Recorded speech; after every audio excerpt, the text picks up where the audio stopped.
বাংলাদেশ এবং মণিপুরের ঘটনার জন্য বিজেপিকে দায়ী করলেন ত্রিপুরা প্রদেশ যুব কংগ্রেস সভাপতি নীলকমল সাহা।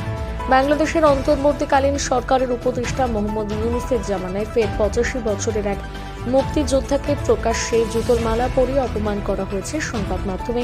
এই প্রশ্নের জবাবে মঙ্গলবার ত্রিপুরা প্রদেশ যুব কংগ্রেসের সভাপতি নীলকমল সাহা বললেন, বাংলাদেশে যেটাই হচ্ছে এটা বাংলাদেশের মানসিকতা নয়, এটার পেছনে বৃহত্তর শক্তি আছে যেটা বাংলাদেশকে স্থির হতে দিচ্ছে না, অস্থির করে রাখছে। বাংলাদেশে আরো নোংরা জিনিস হবে।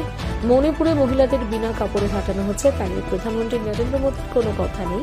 এটার পেছনে ভারতীয় জনতা পার্টির হাত রয়েছে বলে বিস্ফোরক মন্তব্য করলেন ত্রিপুরা প্রদেশ যুব কংগ্রেস সভাপতি নীলকমল সাহা।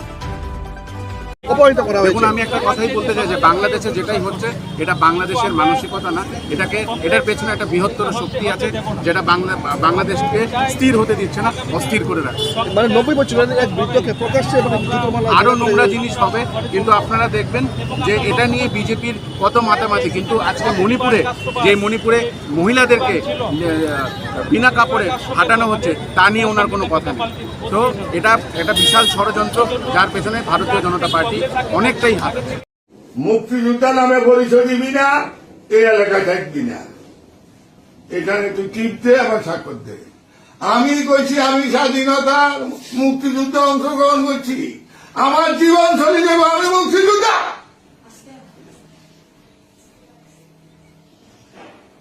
আমি পারি না, আমি আত্মহত্যা করতাম। আমারে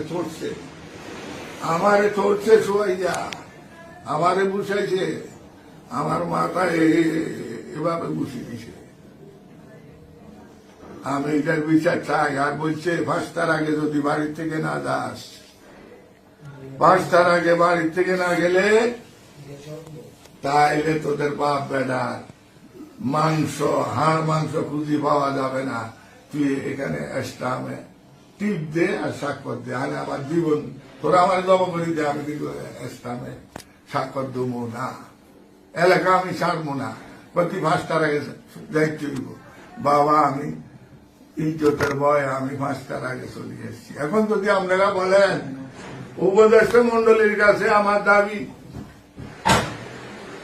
মুক্তিযোদ্ধা হিসাবে